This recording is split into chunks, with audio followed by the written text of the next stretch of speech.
me, Jackie, and welcome back to my channel! I'm back, and grabe, sobrang na-miss ko to. Na-miss ko kayo. I know, sobrang tagal kong hindi nakapag-vlog. Sorry naman. You know, guys, life happens, and medyo may mga pinagkabisihan lang ako na ibang bagay, pero ito na nga, babawi na ako sa inyo. Anyway, I'm so excited for today's video kasi, guys, andito ako ngayon sa Bali! Ayan!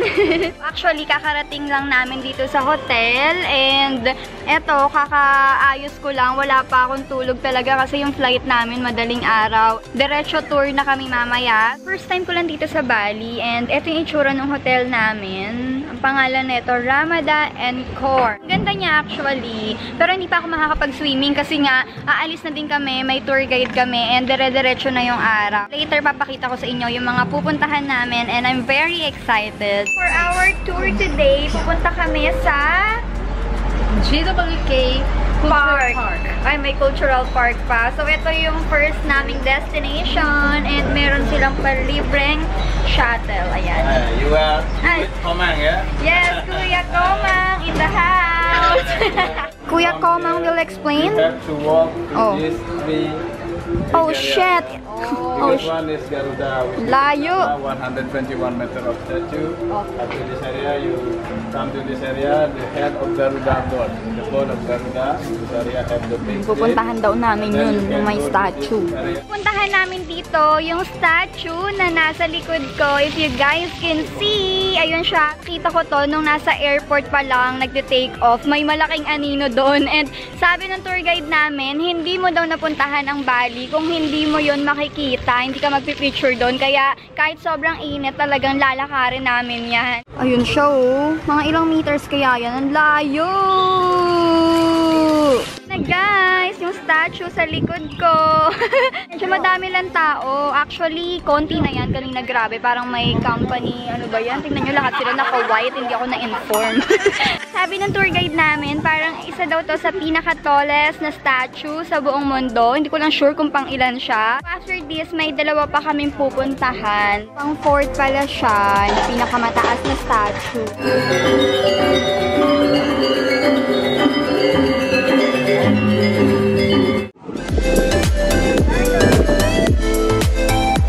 Guys, yung last naming destination for today's video. Ito yung tinatawag nila sa Uluwatu Temple. Para ako nasa Great Wall of China. Sobrang haba niyan guys. Tapos yung temple nandun sa pinaka dulo. And sabi ng guide namin, parang galing siya sa salitang Ulu and Watu, which means yung ulo daw is edge and yung Watu is rock. O, diba? Nakikinig ako. Nalakarin muna namin hanggang dun sa dulo. Dun. So, medyo haggard na tayo. Pero last na to, basa na yung kilikili ko. So, ito kakarating lang namin sa pinakataas. Grabe. Ito pa ang maaabutan nyo. Tignan nyo naman. O, diba? Wait, i-zoom natin. O, edi sana all. Ayaw niya mag-focus. Ano ba yan? Ayun. Pupunta kami dun, guys. Grabe. Nakikita niyo ba dun? Sobrang daming tao. Oh, may pagpupulong na naman. Charis. Anong meron dun, bakla? Ketchup fire dance. Bakit ketchup? Lalagyan nilang... Nag-joke ako. Last niya na yun, no? Pero alam niyo, guys, may trivia ako. Yung mga unggoy dito, nangunguha sila ng gamit. So, sabi sa amin... Oo, bakit ba?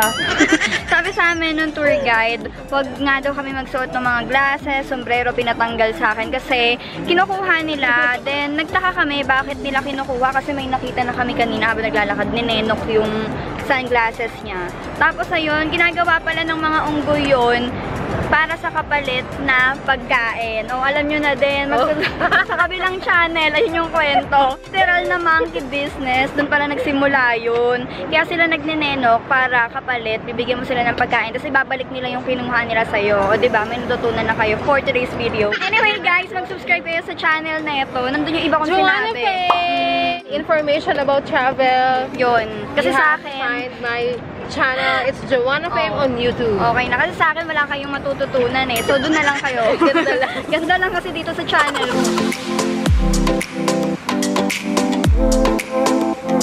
Guys, it's our day 2 here in Bali. And nandito kami ngayon sa Tegalalang Rice Terraces. Meron din tayong ganito sa Pilipinas, di ba? Tapos eto naman yung sa kanila.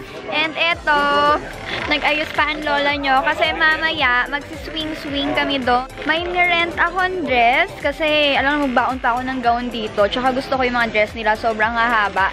Yun, mamaya itatry namin yan. Nag-aayos lang sila ate, nag-makeup din siya para kabog.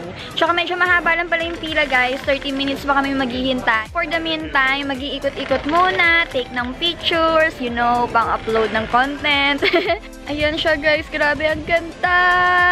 Mamaya, papavideo ako habang nagsiswing-swing ako doon. Hindi kayo dyan! What's that? Sabi mo balot. Yung mga balot It's coconut! Mabigat to guys ha, pero grabe. Ang bongga nila dito, may paganto sila. How much is the coconut? Actually, it's not a part of the costume. Uy, alam niyo ba? It's really someone who owned it. But he used it as props. Milyonarya kaya kami dito. Oh, ikaw naman, dali. Okay, this is it, pansit. Takot pa naman ako sa heights. Pero hindi pa naman daw sobrang taas.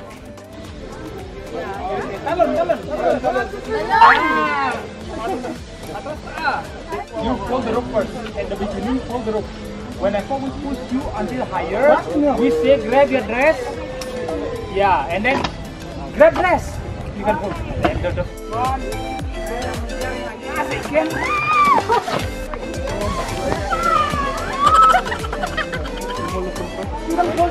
Thế con đâu lên để cái nào Thế, ready? One. Action!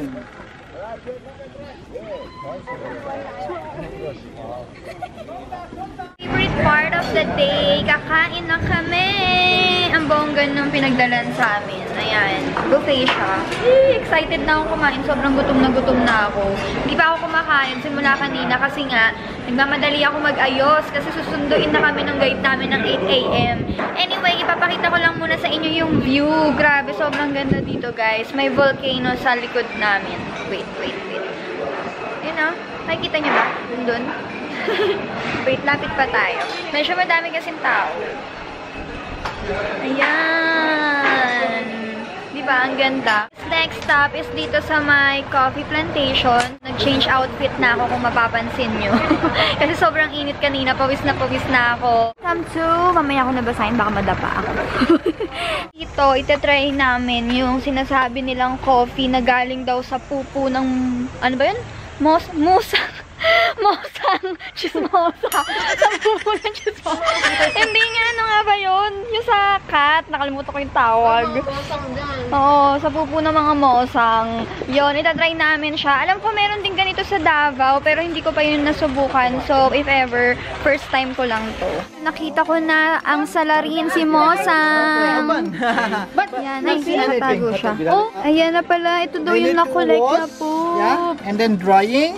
And then that should look like peanut. Oh, naintindihan nyo yun. Ito, guys, yung hindi pa And they are possible to make a nahuhugasan. coffee because the bean to make a coffee inside Yung of this. kabila, ayun na yung malinis. The most exciting part of this tour is here. Meron kaming pa free taste. Ay, may bayad pala. Hindi pala siya free. Pero okay lang, at least maranasan namin. Ito na guys, dumating na siya. Akala namin ito na yun. Yun pala, free pa lang to. Umorder pa tayo, kaloka. So, parating pa lang yung may poops ni Maring Mosang. Yung akin guys, magkaiba kasi meron pang female, may pang male. Sabi ni kuya, yung pang female daw yung mas mild lang. Eh ako mabilis ako mag-palpitate. Ito naman pang male, since eto, laging gustong ninenervyos, ayan sa kanya. Thank you for explaining. Ba natin inumin? Kutsara lang. Oo. Sige. Sa akin yung mild, sa kanya yung mas matapang. Okay, let's try. Mild pa to ah. Oh my gosh! Ano? So strong! Para din ang So tapang. bitter! Can you taste it? Feeling ko hanggang bukas ganito kami dito. Adik. Patigil. Bawala, mas mild nga yung sa'yo. Diba? Sobrang tapang na iyo. I feel like I'll palpitate. Ang init. Meron naman silang binigay na sugar tsaka creamer, pero sabi ni kuya, mas okay daw itry muna namin It's na gelato. wala. Ito. Yeah.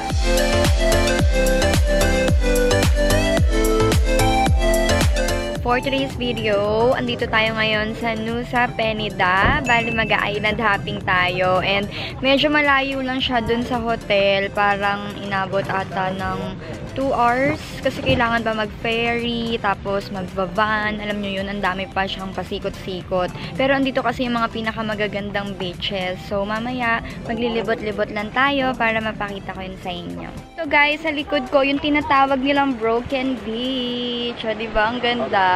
Sabi sa amin ng guide namin, hindi kami makakapag-swimming. So, akala ko kasi nagmamadali kami, madami pa kaming pupuntahan. Yun pala, hindi talaga allowed mag-swimming dito kasi ayan o, tignan nyo, wala siyang access. So, paano ka pupunta dyan? Hi! We're here at Clinking Beach. Sobrang daming tao lang, guys. So, hahanap na ako ng magandang angle para mag-picture. Ganda dito, grabe. Kasi yun nga, hindi ka pwede bumaba, as in picture lang talaga. Anong tawag dito sa beach na ito? Ang ganda. Hey! Tatalon na ako. Pwede ka dito si Jack siya kasi Ruto. Hi, I'm dito. Ang ganda, oh. Malaglag ako. Ito na yung last namin na destination for today. So, yung tawag dito, Crystal Bay. Pakita mo sa kanila. Ayan.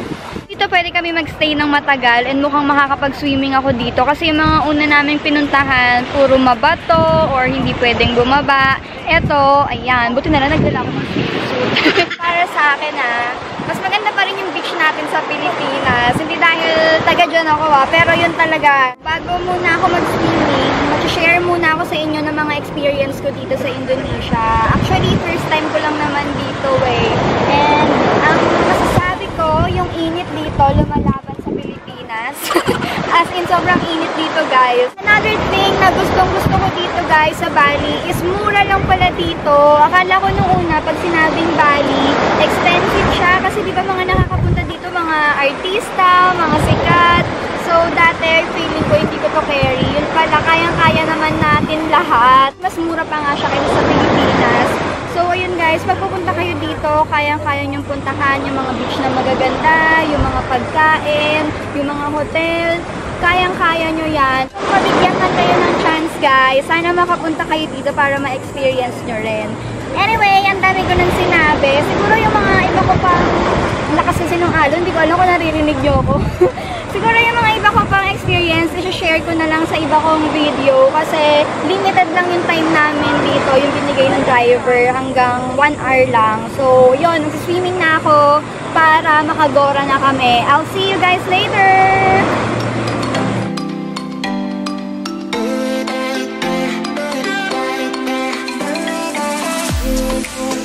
Hi guys! So, tapos na tayo sa mga beaches and ngayon naman nag-visit tayo sa mga temples and shrines nila. Andito kami ngayon sa Uluwatu. Ayan siya. Wait, papakita ko siya sa inyo. Ayun. So, sobrang sikat yung lugar na to and kung makikita nyo, ang daming tao. Parang may field trip pa nga kaming nasabayan. So, malayo lang siya doon sa pinanggalingan namin. Inabot kami ng lagpas 2 hours din na biyahe. Kumbaga sa atin, ito yung Baguio level nila. Medyo malamig dito, hindi na ganun kainit. And tignan nyo, ang dami ding flowers, diba?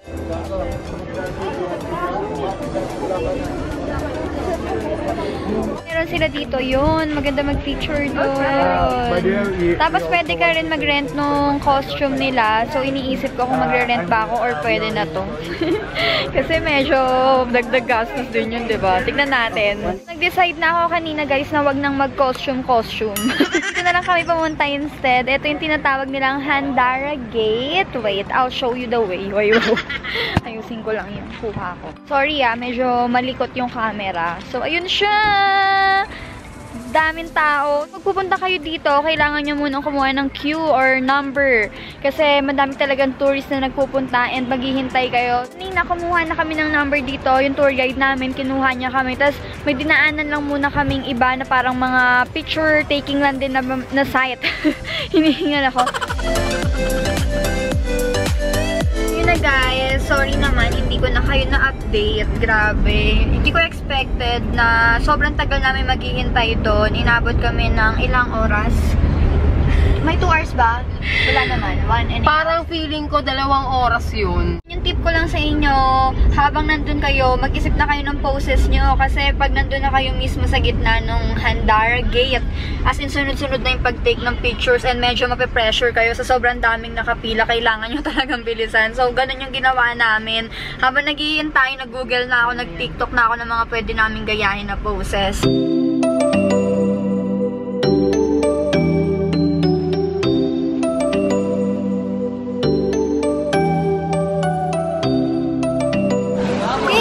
So, dito tayo ngayon sa Kretya. Ito yung tawag sa pinagsusumingan namin. Tapos, yung lugar is yung Alas Harum Valley.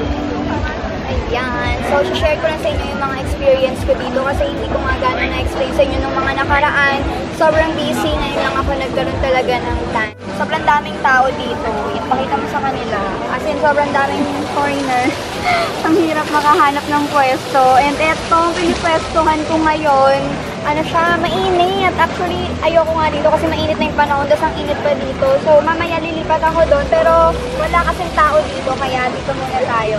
Anyway guys, gusto ko lang i-share sa inyo na dito, sobrang mura lang niya. So, yung price niya is 50,000 lang yung entrance niya. Pag kinonvert mo yun sa peso, parang nasa, magkano ba yun? Bobo ako sa mata. Check ko lang. Nasa 179 lang siya. So, imagine nyo yun, yung ganito kagandang lugar, di ba? Yung price nila dito, guys, is equivalent. Yung 1 peso sa atin, nasa roughly 280 rupiah. So, imagine nyo yun kung gaano kamura talaga dito. Sa pa, guys, na napansin ko, pag nagda-drive ka dito, nasa kanan yung driver. Di ba sa atin sa kaliwang side? So, dito nalilito ako kasi madalas talaga doon ako nagda-drive eh. So, sanay ako doon sa kabila. Tapos nakakalito dito kasi kailangan mong umikot. Tapos yung mga daan nakakalito din. Tapos very narrow yung mga daan. So kung hindi ka sanay sa ganun, yung sa atin, di ba parang nagre-reklamo pa tayo sa Pilipinas. Pero dito parang mas masikip yung mga daan nila. Another thing is sobrang friendly yung mga Indonesian people. Kung naalala nyo dun sa last vlog ko, di ba parang out of the country din yun. Medyo alanganin tayo dun. Dito sobrang mababait sila, respectful, lagi silang bumabate kapag may questions ka, willing silang sagutin nyo ng maayos, and magaling sila mag-English. So, hindi kayo mahihirapan pag napunta kayo dito. Yung ka lang naman, tapos yung sa food, hindi ko alam kung choosy ako or baka hindi ko lang talaga trip, pero hindi ako masyadong nasasarapan sa food nila. Mas gusto ko pa din yung food natin sa Philippines. Mas malasa siya para sa akin. Pero, ewan ko sa iba, syempre iba-iba naman yan. Pero para sa akin, mas masarap pa din yung mga pagkain natin. Ayun, so far, yun pa lang naman yung mga nakikita kong difference. Pero kung bibigyan ako ng chance na bumalik dito, babalik-balikan ko siya guys. Kasi bukod sa mura, ang ganda niya talaga, mababait yung tao. Talagang mai-enjoy nyo dito guys.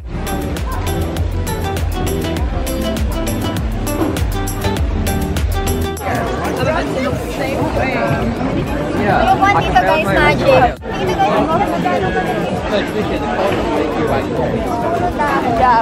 dun sa kabila maganda, kaso sobrang daming tao.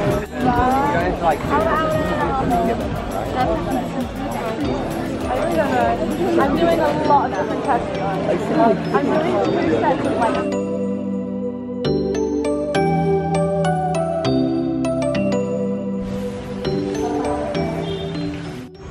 Ay, ito ang dami nilang cute to.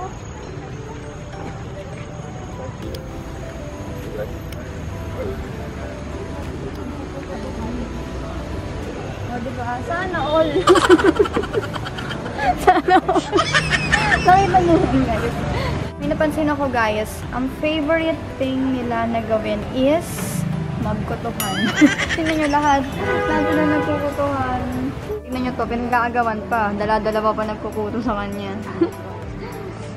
Hey guys! So, pupunta tayo ngayon sa waterfalls naman. Tapos na tayo sa mga beach, pool. So, gusto ko naman matry yung waterfalls nila dito. Tsaka gusto ko rin mag-take ng picture. Kasi may mga nakikita ako sa Instagram. Ang gaganda ng mga kuha nila. And syempre, bilang inggitera ako, kagaya ako, char. Tawag dito sa waterfalls na to is Canto Lampo. Lakad lang kami papunta doon. And maaga pa naman, so hopefully hindi pa ganun karami yung mga tao para makakuha tayo ng magandang picture.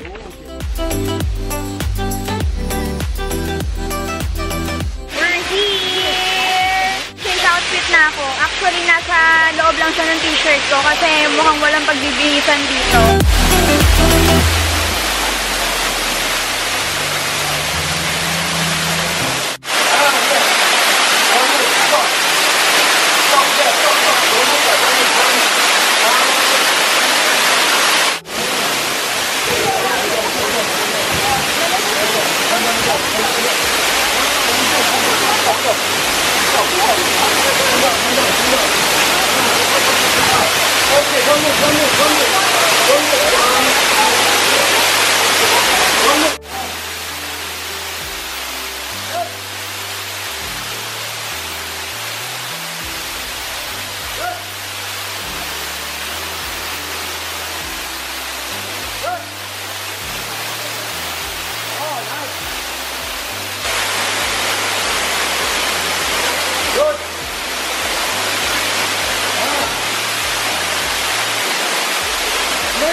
Kakatapos ko lang, grabe, buwis buhay talaga.